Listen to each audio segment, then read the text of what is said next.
Queen offered royal fans a treat with her body poses at yesterday's Royal Windsor Horse Show, according to a body language expert. Judy James said the monarch appeared excited, confident and comfortable at the show.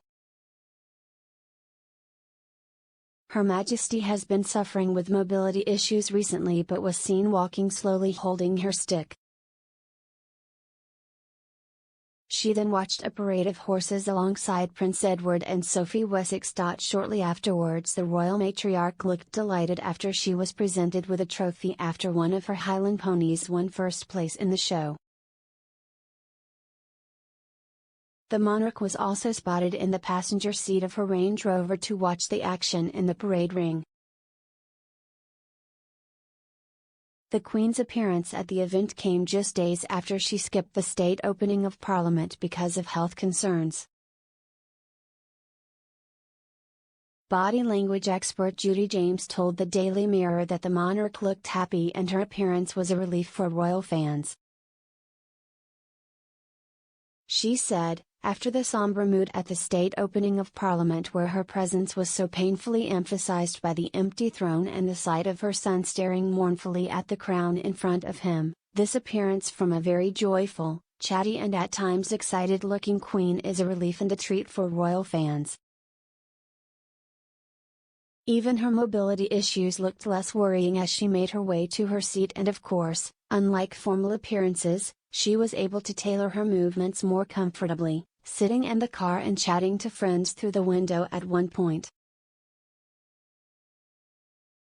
In terms of emotional health, the Queen looked almost at her happiest, with animated gesticulation and some relaxed and very open, authentic smiles that often converted to laughter.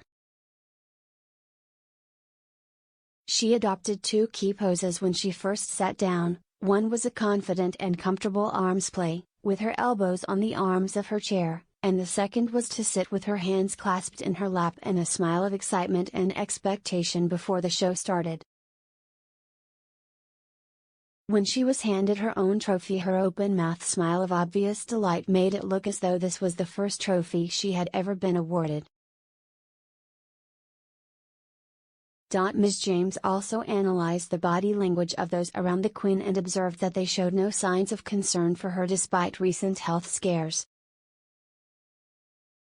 She said, "It's worth studying the body language of those nearest to her to spot any signs of suppressed anxiety or desire to hover that might suggest her health is cause for worry."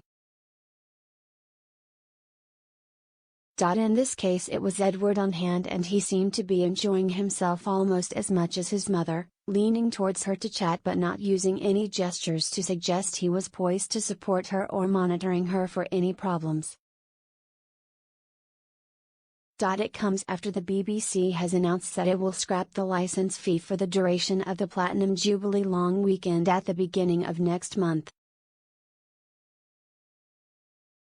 This will allow those organising events in town halls, community centres and on streets to show BBC coverage without purchasing a licence.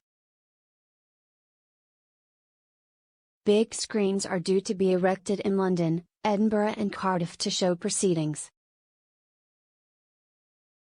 In London they will be at the Mall and in St James's Park, Edinburgh will host them in Prince's Street Gardens, and in Cardiff they will be in Bute Park.